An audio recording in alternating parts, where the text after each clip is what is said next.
السلام علیکم ورحمۃ اللہ وبرکاتہ۔ میں محمد شاہد قاسمی خوشحال نگر کورگ آج آپ حضرات کی خدمت میں ایک بہت اہم بات پیش کرنے والا ہوں، جو آج کل آپ دیکھ رہے ہیں اور آج کل یہ ہو رہا ہے۔ بغیر تحقیق کے کوئی بات نیوز یا ویڈیو شیئر کرنا جو آج کل دیکھا جا رہا ہے، کوئی کسی کے کان میں آ کر پھونک دیا، کوئی کسی کے کان میں آ کر زہر پھونک دیا، زہر ڈال دیا، فیس بک پر، یوٹیوب پر، تو اس کے بارے میں میرے سے زیادہ آپ اچھی طرح جانتے ہیں۔ میں اس کے بارے میں ایک ہی بات کہوں گا، دیکھیں یہ بالکل بھی جائز نہیں ہے۔ ایک بڑا مسئلہ ہے، کوئی شیئر کر دیتا ہے کوئی چیز، بس لوگ آگے شیئر کرنا شروع کر دیتے ہیں۔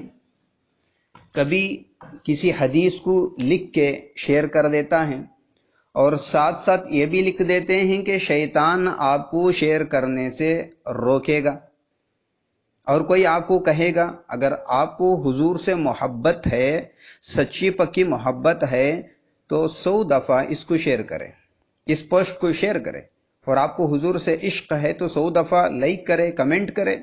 یہ حضور کے عشق کے یہ تقاضے بھی نہیں ہیں، معیار بھی نہیں ہے۔ جو 100 دفعہ پوسٹ کرے وہ عاشق رسول ہے، جو 99 دفعہ کرے گا وہ عاشق رسول نہیں ہے۔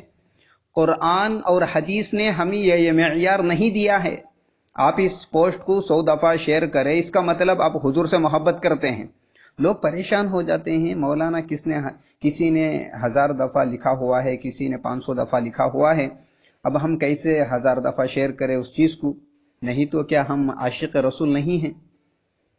عاشق رسول وہ ہے جو حضور کی سنت پر عمل کرتا ہے، چاہے ایک پوسٹ بھی شیئر نہ کرے، جو روزانہ لاکھوں پوسٹ بھی شیئر کرے، حضور کی سنت پر عمل نہیں کرتا، وہ عاشق رسول نہیں ہے۔ اس لیے آپ کوئی حدیث بھی شیئر کر رہے ہیں، حضرت علی کا قول لکھا ہوا ہوتا ہے، یہ حضرت علی کا قول ہے، یہ حضرت ابوبکر صدیق رضی اللہ عنہ کا قول ہے، اس کا کوئی حوالہ نہیں ہوتا۔ کبھی حوالہ ہوتا ہے تو غلط حوالہ ہوتا ہے، کبھی حدیث کا غلط حوالہ دیا جاتا ہے۔ حدیث میں آتا ہے من کذب علی متعمدا فلیتبوأ مقعدہ من النار۔ اللہ کے نبی نے فرمایا جس نے میری طرف غلط بات منسوب کی، ایسی بات منسوب کی جو میں نے نہیں کہی ہے، حضور نے فرمایا وہ شخص اپنا ٹھکانہ جہنم میں بنا لے۔ آپ اگر اس کو شیئر کر رہے ہیں تو آپ کو ثواب نہیں ملے گا، گناہ ملے گا۔ پہلے پوچھے کسی سے یہ حدیث ہے، یہ صحیح ہے، کسی معتبر عالم سے، کسی مستند عالم سے پوچھے، یہ حضرت علی کا قول ہے، یہ حضرت ابوبکر کا قول ہے، کسی سے پوچھے، کوئی آپ کو بتا دے مستند عالم ہاں ہے، پھر آگے اس چیز کو شیئر کرے۔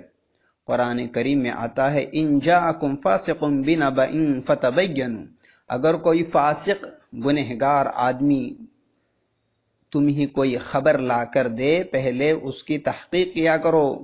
کوئی فاسق آدمی تمہارے پاس کوئی خبر لے کر آئے، اس کی ریسرچ کیا کرو۔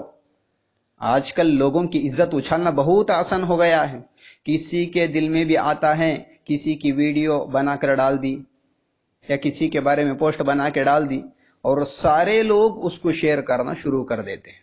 کسی کو پتا نہیں ہوتا، کسی کو معلوم نہیں ہوتا پس منظر کیا ہے، بیک گراؤنڈ میں کیا چیز چل رہی ہے، کیا نہیں۔ یہ شریعت کا مزاج بھی نہیں ہے اور ایسا کرنا جائز بھی نہیں ہے۔